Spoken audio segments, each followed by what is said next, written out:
खानांगौ बाबु नों जागाबसो आंनि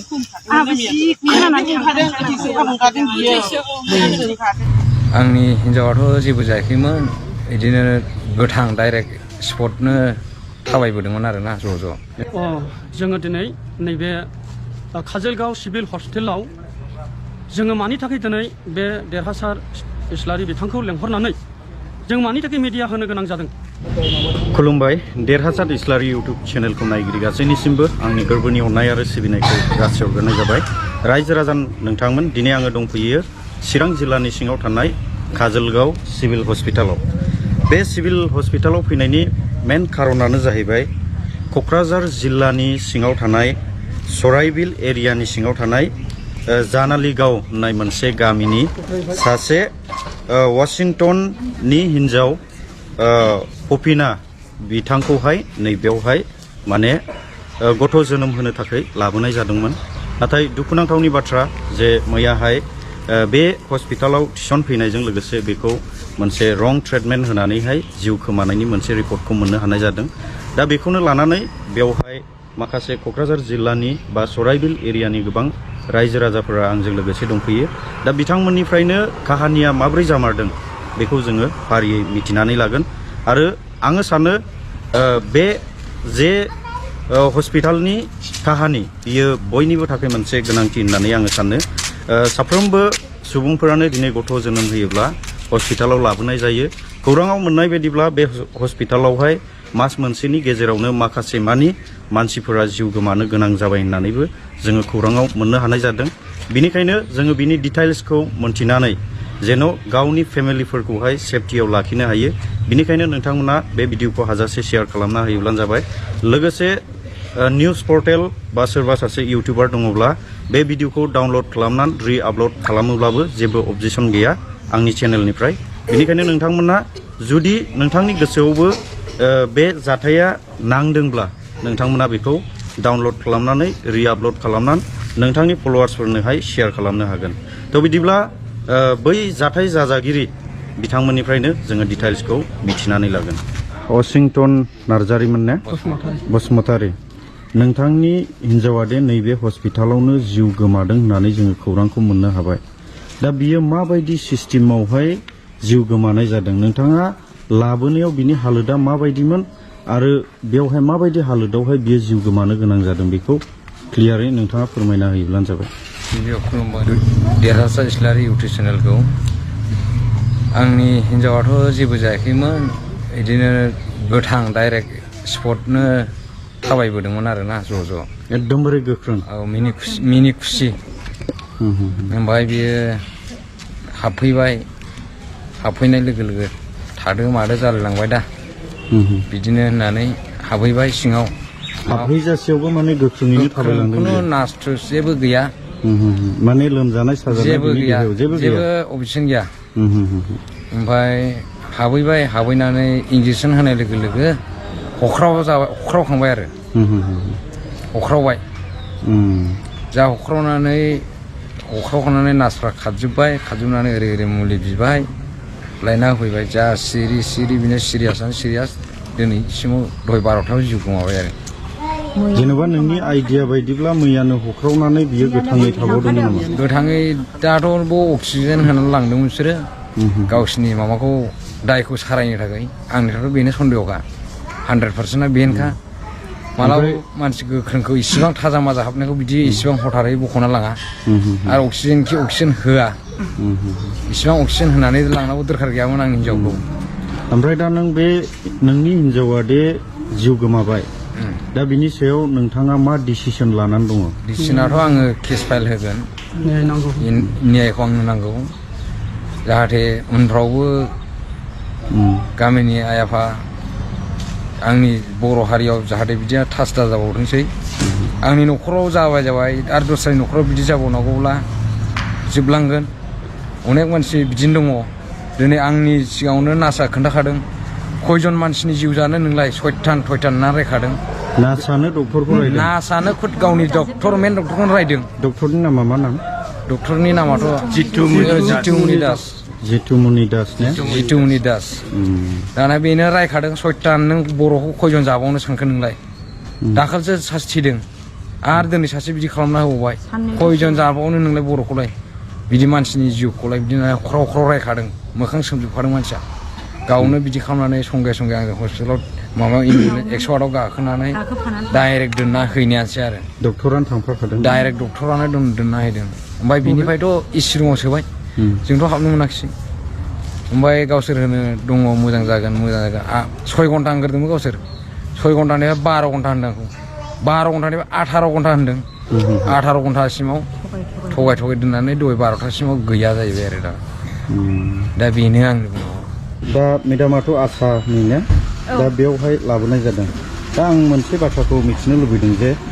नोंथांमोननि क'क्राझार जिल्लायावबो बेबायदि गुबुन गुबुन हस्पिटालफोर दङ सरकारि हस्पिटाल दिनै बे हस्पिटालखौ गारनानै जोंनि चिराङाव माबोरै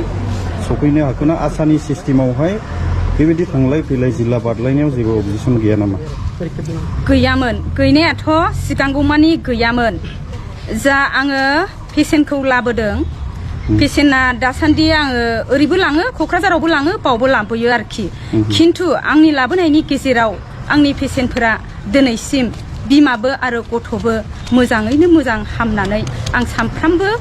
बेखौनो मोनबाय थादों आरोखि मोजाङैनो मोजां हामलांबाय थादों आजिलै आङो दिनै 16 बोसोर जाबाय आसा मावनाया थेवबो आंनि गामिनि मानसिया सासेबो हानि जाफेराखैमोन दिनै काजलगाव लाबोदों गाबोन क'क्राझार लांदों आंनि पेसेन्टआ बुरजाबो आङो जेरैबो गिदिङो जानाय लोंनाय दोनथ'नानै गांनाय उखैनाय दोनथ'नानै आङो पेसेन्टफोरखौ दैदेननायनि गेजेरजों आंनि पेसेन्टआ सासेबो हानि जायामोन आरो हानिबो जाफेरनाय नङा होननानै आं सानबाय थायोमोन आरोखि दिनै आङो बे पेसेन्टखौ मोजां जागोन होननानै गार्जेनजों रायलायनानै आरो डक्टरजों मोजां गाज्रि परामर्श लानानै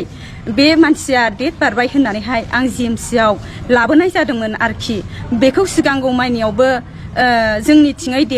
देखायनानै लास्ट 36 उइक जाबा आङो जिथुमनि सारनो देखायनाय जादोंमोन दा जिथुमनि सारा बुंदों आरो नोंसिनाथ' फेब्रुवारिनि 16 थारिख नङाबा 22 थारिखआवनो हामनांगौ दा जुदि बे बारोबा नोंसोरो सिजारिं खालामनो थाखाय आंनाव लांनो हागोन होनदों आरोखि बे बाथ्राखौ ओमफ्राय दा जेनेबा हजोंनि जे हजोंबोथ' मोनसे ब्रान्स हस्पिटालफोर थायो आसाफोरा बिनि थ्रुदिनो खामानि मावो दा हजोंनि ब्रान्सनि डक्टरा मा होननानै बुंनाय जादोंमोन दा ब्रान्सनि डक्टराथ' दाखालि नैबेहाय लाबोनानै भिटामिन होनदों आरोखि नर्मेलायनो हामगोन होनदोंनो बे समावहाय आंखौ बिसोरो लिंहराखै आरो आङो परामर्शखौ बिसोरो होआखैमोन आरो परामर्शखौ जेनेबा बे मानसिखौ लाबोनायनि सिगां बे डक्टरजोंहाय नों कानेक्सन खालामनाय जायाखैमोन नामा जेनेबा सावरायलायनाय जादों बे लाबोनायनि सिगां माने सिगां बेनाव लांनानै डेट होदों आरोखि बियो 8 थारिखआव हामनांगौ जुदि हामाबा हामाबा नोंसोरो 23 थारिखआव थां होनदोंमोन दा 23 थारिखआवबो माने मादै आं थांथ'ला माने आङो नर्मेलखौनो नेथ'गोन होननानै बुंदों आरोखि दे जाबाय आंथ' नोंसोरखौ जबरदस्ति खालामनो हाया होननानै नोंनि गोसो बायदि नों खुसि जानानै आंखौ फन हरबानो जाबाय होमबा आङो जे डक्टरा नोंखौ फार्स्टनिफ्राय नायदोंमोन बे डक्टरनावनो लांनोसै माने जिएमसिआव लांनोसै होनदों आरोखि आं होना नङा होनदों दा बयबो मोजाङै हामनायखाय आङो बेखौबो मोजाङै हामगोन होननानै लाबोनाय जादोंमोन आरोखि खिन्थु जोंनियाहाय नैबेनि गेजेराहाय उमुगाव दालां होनानै आंखौ बादा होआखैमोन बादा होनाय जायाखैमोन आरो नोंसिनियावथ' क'क्राझार जिल्ला हिसाबै गसाइगावआवबो दङ जानांगौ ना दङ ओमफ्राय क'क्राझारावबोथ' दङ दा रुल्स बायदिब्ला बे बुस्थुआ माने गावनि डिस्ट्रिक्टआवहाय थानांगौमोन ओमफ्राय बेवहाय माब्लानिफ्राय नों माने गावनि डिस्ट्रिक्टखौ गारनानै बेयाव लाबोनाय जादोंमोन आङो 9 मास जाबाय 9 मासनि गेजेराव आङो 20 जन पेसेन्ट लाबोनानै सासेबो हानि जायाखै गथ'बो हानि जायाखै बिमाबो हानि जायाखै आरोखि बेनिखायनो आं आंनि गोरबोजों अननानै बे पेसेन्टआ मोजां जागोन आरो मोजां जाथों होननानै जोङो गार्जेनजों डक्टरजों साथामजोंसो मिलायनानै आं लाबोदों खिन्थु आं जबरदस्ति लाबोआखै दै आंनि पेसेन्टआ सानैमोन 9 मासनि गेजेरावहाय जिथुमनि दासनोनो नायहोजोबनाय जादोंमोन नामा माखासेखौ सनाग्राफिखौथ' बुङो जे गायनो डक्टरनो देखायहोनो जोंनाबो माखासे डक्टरफ्रा सनाग्राफि खालाम गायनो डक्टरनोबो देखायनांगौ बेबायदि होननायखाय जोङो लांनाय जायो आरोखि सिएसअनावबो माखासे दिन्थियो टिटि नार्स थुयो ओमफ्राय चेकआपबो खालामो गासैखौबो होयो आरोखि मुलिखौबो बिनि अनगाबो जोङो गायन' डक्टरखौ माजे माजे होसोनाय जायो होसोनायनि गेजेराव बे सारा गसाइगावआव थाङो नालाय बयबो बुङो जिथुमनि सारा मोजां होननानै बेनिखायनो आंबो लाङो आरोखि दा मोजाङै मोजां गासिबो हामबोजोब्बाय नै बे बिपद अलखदा दिनै सोमजिबाय आरोखि दा नोंथांमोननि क'क्राझारावहाय सिजारिं खालामग्रा गैया नामा जेनेबा गभर्नमेन्ट हस्पिटालाव दङ दंनाया थेवबो बयबो मोजां मोनो हिसाबै बयबो मोजां जायो हिसाबै फैनाय जादोंमोन आरो दा नैबे जाथायनि सायावहाय नोंथाङा गामिनि गागि बा न'खरनिबो जानो हागौ नोंथांनिफ्राय मा खेवफोरथि होनो सानो जोङो दिनै नैबे काजलगाव सिभिल हस्पिटालाव जोङो मानि थाखाय दिनै बे देरहासार इस्लारि बिथांखौ लेंहरनानै जों मानि थाखाय मिडिया होनो गोनां जादों बिनि मेन खारना जाहैबाय मैयाहाय जेन'बा जोंनि जानालिगाव गामिनिफ्राय खुद आंनिनो बिगुमैनि फिसालानि बिहामजो जेन'बा आंबो बिहामजो जायो दा बियो मोदोमनि सिजारिं खालामनो होननानै फैदोंमोन नाथाय मानसिया एसेबां सिरियास नङामोन बिदिनो थाबायो जायो आरो एसे एसे सम सम उदै सानाय बे रोखोमल'मोन सिरियास नङामोन आरो ओमफ्राय लानानै फैबाय नैबे काजलगाव हस्पिटालाव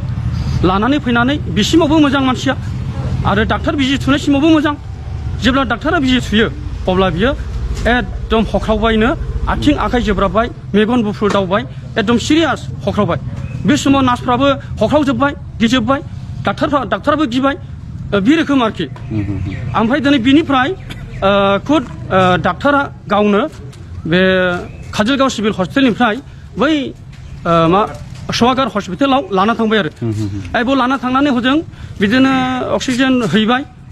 ओमफ्राय बिथांमोना होनदोंमोन 6 घन्टाजों रिजाल्ट मोनगोन 6 घन्टानि उनाव बिदिनो 12 घन्टानि उनाव 18 घन्टा 18 घन्टा नङाब्ला बेखौ रिजाल्ट मोननाय नङा बेखौहाय मैया बिथांमोना बुंदों ओमफ्राय दहाय खुद फैनानै जोंबो रायलायफैबाय खुद आंनो डाक्टारजों रायलायफैबाय जे 18 घन्टासिम बेखौहाय जोङो 18 घन्टासिम नङाब्ला जों बेखौ रिजाल्ट मोना दा 18 घन्टा जानो नांबावगौ समाया दा 11टासिमावसो 18 घन्टा जागोन बे समावसो जोङो बिनि हालोदा मा दं बेखौहाय जोङो हमनो हागोन आरो डाक्टारा होनबाय जोङो जोंनि बे हस्पिटालाव बेबादि बेमारखौ जोङो एक्चुअलि जोङो फोसाबनो हायाखै आरो हागोन ना हाया मानसियाथ' दासिमाव बिनि माखासे पइन्ट माबाया बारायनांगौमोन नाथाय खमायनानैसो दङ दा जिखुनु नैबे 1 घन्टासिमाव मा जायो आरो आङो मोजां सासे डाक्टार मेडिसिन डाक्टार लेंहरदों बिथाङा फैगासिनो दं बिथाङा फैनानै नायफैगोन होननानैहाय ओमफ्राय बिनि उनावनो मेडिसिन डाक्टार मेडामा फैबाय बिथांजोंबो रायलायबाय बिथाङाबो होनबाय बे समाव बिथाङा होनदोंमोन मानसिया एसे पइन्टआ बारायबाय सिगां 64 बेबायदि होनदोंमोन 66 ओमफ्राय उनाव 90आव थांबाय 91आव थांबाय बिदि होननानै जों बयबो खुसि जादोंमोन ओमफ्राय दसेनि उनावनो रिजाल्ट मोनबाय मानसिया सिरियास जाफिनबाय आरो आसा खमसै आरो डक्टराबो आंखौ होनबाय मानसिखौ हमथानो हानाय नंले आङो नोंनो खुद खोन्थाबाय नोङो एसे सामलायदो नोंनि मानसिफोरखौ होननानै डाक्टारा आंखौहाय बुंबाय माने खेबसेनो खोन्थाब्लाबो जोंनि मानसिफोरा नार्भास जागोन हिसाबै आङो खोन्थाजोबाखै डाक्टारा आन्दो बुंनायखाय आंबो आन्दो बुंनानै दोनबाय आरो दा बेनिखायनो जोंनि जे बे आंनि बिहामजो फफिना बियो दि थैनांगौ गैयामोन दिनै बियो हठात डाक्टारनि जे रं ट्रिटमेन्ट खालामनायजों बियो दिनै थैनो गोनां जाबाय बियो मुंख्लं जानानै थांबाय दा बिनि थाखाय जोङो नैबे काजलगाव हस्पिटालाव जोङो प्रेसमेट होनो फैदों दा जोङो न्याय नांगौ आरो जोङो केसबो होगोन आरो जोङो डेड बडिखौ बै मा होनो बै हस्पिटाला मा होनोमोनलाय सवागार हस्पिटाल खाथिनि जे थाना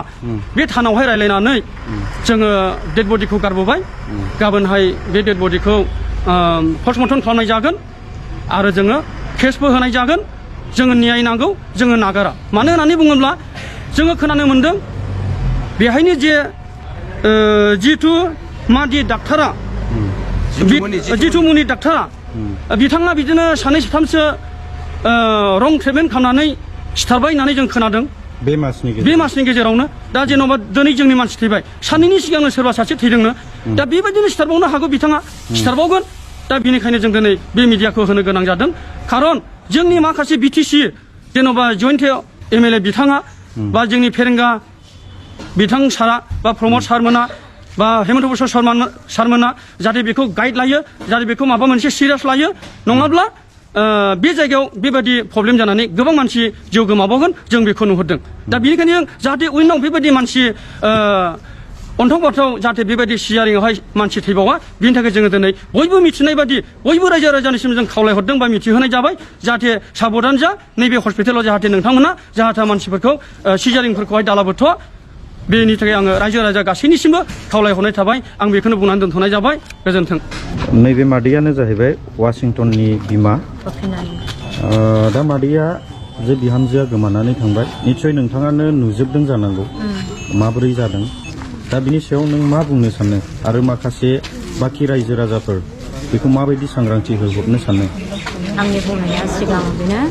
आं सिगां देरहासार इस्लारिखौ आं हामबाय होनो दिनै बे जोंनि दुखुनि बुब्लियाव हेफाजाब होफैनायनि थाखाय आरो नैबे सिभिल जोंनि काजलगाव बेनि आन्दाराव बेखौ बेंग्रा जेसेबां सेक्रेटारि प्रेसिडेन्ट दङ आं बिसोरखौबो हामबाय होनो बे समाव आङो बे आंनि न'खरनि थाखाय मोनसे अलंखद बेबायदि रंसारि जानायनि जुनै आङो बुंनो सानदों बेनो जोङो खननै सन'ग्राफिबो खालामनायाव जेबो प्रब्लेम मोनाखै आरो लास्टनि फार्स्टनि सेकेन्ड माबाखौ जोङो नायबाय अब्ला जोङो जेब्ला आङो बै जोंनि फार्मासि डाक्टारफोरनावनो आङो लाबोदों आरो फिसाखौहाय आसा नै दाखाल सानब्रै सानबानि एसे सिगां होनबाय आसाया अखा नायब्लानो सिजारिङाव लाङोसैनो हाब बिदि जानो हाया आङो नोंनि अबस्था माबायदि दङ आं नोंनि अबस्थाखौ नायग्रोगोन होननानै आङो जोंनि मथामिल एरियानि फार्मासि डाक्टारनावहाय आङो चेकआप खालामहोहैबाय होमबाहाय बै आगोलनि सन'ग्राफि खालामनाय लेखाखौ नायबाय बियो बे नायनाय समावहाय बियो मोनबाय नोंनि थैया माबा 6 दायो बेखौ मेकआप खालामनांगौ होननानैहाय बे 11 पइन्ट नांगौ होननानै बुंदों आरो बे समाव आङो सानसे साननै बाराया जेबो नङा आङो बे समाव बिनि थैखौ आं कमप्लिट खालामगोन होननानै हेमोग्लबिन सोनानै बेखौ फुरा थाजा खालामनानै लाबोबाय आरो हयथ' जेबो बेनावहाय बिदि हासुदै बायदिसिना सेब नायजोब्बाय चेक खालामजोब्बाय जेबो प्रब्लेम गैया आरो ओमफ्राय दा बिदि खालामबाय ओमफ्राय नै आरोबाव सानबा गाव दिन लादोंमोन नालाय डक्टरनि दिनजों गावनि दिनजों मिलायबाय आरो सानबा नांबावगौ होननानै ओमफ्राय सानबा ग्रोब मुलि सान्थि बाहायनानै सानबा ग्रोब जानानै मोजां मानसियाबो सेहेरा जाबाय सानबा ग्रोब जानानै नै मैया गाव हरनिफ्राय मोदोमबो बायबाय मोदोम बायखाबाय नालाय आङो डक्टरनाव लांले गोजानाव लाङा आङो खाथियावनो आंनि साब सेन्टार जायगायावनो आङो सोगोन होननानै आङो जा जुबुर जुथि खालामदोंमोन आरो ओमफ्राय दायो आङो बे हाया होनब्लासो आं लांगोन जुदिसो बे हायो होनना बुङोब्ला आं लाङा हानाय हायो बेबोथ' सासे हिनजावला बेबो डक्टर लाइन फरायनायनो आङो बेनावनो होगोन होननानै आं बेखौ आसा खालामदोंमोन आरो बे डक्टराबो होनदोंमोन दि आं हानायखिनि जुजिगोन लाबो आं जेब्ला हाया ना रिलिज होयोब्ला नोंसोर लां होनदोंमोन आरो आंहा बे जबानखौ नेनानै दङमोन न'निफ्राय ओंखारजेननायनिफ्राय आङो होनदों बे मथामिल साब सेन्टारावनो आङो सोगोन जोंनि सथ' मथ' फार्मासि साब सेन्टाराव दासिम साबसिन मोजांसिन नायो होननानै आंबो देखायगोन होनदों होमब्ला आंनि रावखौ रावबो गनायाखिसै आंनि फिसाया होनबाय डाइरेक्ट जोंनि आसाया एथ' टाइमावनो सोगोननो दा बाव जानानै बाव जोङो टाइम हगारनानै हजों बे टाइमखौ लोगो मोनहैयाब्ला हजोंनि डाक्टाराबो दा नाजावथोंसै ओरैबो दाहारथोंसै एन्डे फेन्डे माबा मोनसे जायोब्ला होनना गारिखौ डाइरेक्ट हगारनानै लाबोबाय आरो लाबोबाय हामबायमोन जोंबो फोथायबायमोन माने आङो सानदोंमोन बे जायगायाव लाबोबाय जि खुसि लाबोदों गानहोदों जोमहोदों बिमाफोरखौ खुसि खालामदों खानाय लेमसा हेबलायनाय मोखांजों लाबोजोबनानै खुसि खालामदों सिन्था दाजा आंबा गियाखै होननानै बेबायदि खुसि खालामदों आरो ओमफ्राय दाना बे समावनो ग्रोब फैबाय आरो लिंफैबाय आरो लिंनानै लांबाय सिजारिं माबायावहाय फुथुहैबाय आरो बेवहाय मा गावसोरहा एसे नायबावो दाबि ओमफ्राय नायनानै आरो बेवहाय दसे थाबावबाय आरो बिदिनो 1 घन्टा बादि गोबाव थाबावदों लांनानै ओमफ्राय उनावहाय बे टाइमा जाबायना साबामोन बिसोरो सिरियाल साबा फार्स्ट सेकेन्ड सुबाय आरो बे सेकेन्डआव जोंनि गोलैदों ओमफ्राय बे फार्स्टनिबो एसे मोजां जेबो जायाखिसै नैबे सेकेन्डआव जोंनि गोलैबाय बे माबायाव फुथुब्ला जोङो हिनजावफोरनि बेबायदि नैबे जानजिनिफ्राय मा होनोलाय बेखौ गोथै खालामो नालाय गथ' सिजारिं खालामो जेला निर्बट सुयो सिजारिं खालामा सायाव बे सिजारिं खालामनो निर्बट सुनायावनो बे बिजि सुनायजों लोगो आरो बेयाव हख्रावजोब्बाय डाक्टारफ्राबो जोंजों खारबोबाय नार्सफ्राबो आंजों खारबोदेरजोब्बाय आरो मानसिया बिहुस जाबाय होनना ओमफ्राय आरो दसे एसे गोबाव थानानै बिहुस जाबाय होननानै मुलि लायद' बाव खालाङो बावबो मोना एसे गिदिर डक्टर बे मुलिखौ दानफिननोबो मुलिबो गैया बिसिनाव बे मुलिखौ दानोबो मुलिबो गैया फार्मासि जोब्बाय ओरै जेसेबां काजलगाव बे माबायाव दङ एरियायाव गैया दाननायनि मोना आगस्टिनाव थांनांबाय ओमफ्राय मोनसे माबा होनो बबाव थांबाय खुनुरुखुम हजोंसो मोनबोबाय आरो आराय घन्टा बिदि बादियावसो आरो मोनबोबाय होमब्ला बे समावथ' मानसिया गैखालिमोन नङामोनसोमोन बे ओमफ्राय 108आबो फैबाय माला लिंहरना दोनखो डाक्टारा गावनो लिंहरदों ओमफ्राय गावनो लिंहरबाय आरो गावनो भयनबोबाय आरो गावनो थिखांनानै गावनो गाखोनानै थांबाय बायद' नों गुबुन गारिजों थांदो आं जब्राजों थांफानोसै होननानै बियो गावनो थांफानो गोनां जाबाय आंखौ होनबाय आं एसे बिनानै हरनि आं जों खृष्टान मानसि होननानै एसे बिना हर ओमफ्राय गारिखौ बन्द' दोनथ'बाय बियो बिना हरदो होनना ओमफ्राय आङो बिना हरबाय हाखु दाखु लानानै थांबाय ओमफ्राय बे नै आं एसे थालांदों बे बिजि जेब्ला बे माबायाव फुनानैहाय बेबायदि आइखां बायखां जाखानानै बे दावराव जाफुनायावहाय जेबो बे मुलि फाइलखौ नायाखैमोन खोमा गावसोर बे समाव बुङाखै ओमफ्राय आबार उननि सेकेन्डआव फैफिनबावनानै होनदों मुलिया बे डेट जोबनायनिमोन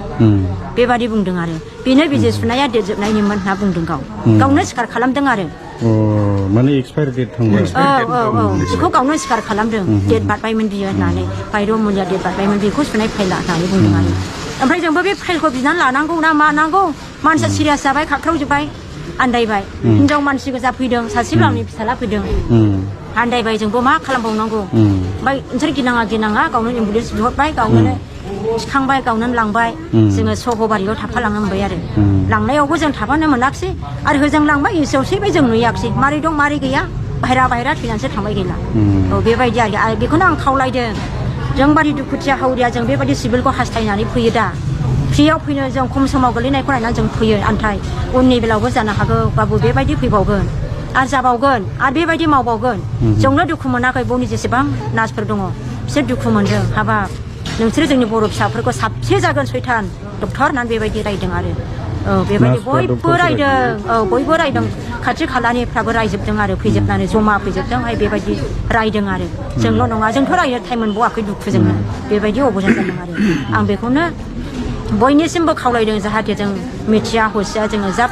हस्पिटालाव जोङो सोबाय थायोब्ला जोंनि बर' बिमाफ्रा बिराद खहा जागोन आद्रि जालांगोन नाय सासेयाव सानै जोङो खर' बायलाङो जोङो दिनै बेसेबां दुखु जाबाय सानैनि गेजेराव जों सासे मोनोमोनब्लाबो जोङो सान्थि जागौमोन दिनै जोंनि गेजेराव सानैबो जोबनानै थांबाय अब्ला जों बेखौनो जोंनि थाखाय मोनसे न्याय बिसार खालामनानै होगोन आङो बयनिसिमबो आसा थादों जोंनि गोजौ थाखोनि मानसिनिसिमबो आं आसा थाबाय आरो इउटुबारफ्राबो बे गासैखौबो सुद्रायनानै आरो साबसिन जोंनि थाखाय राहा खालामनानै होगोन होननानैबो आं इउटुबारनिसिमबो आं आसा थाबाय दिनैनि आंनि बुंनाया बेनो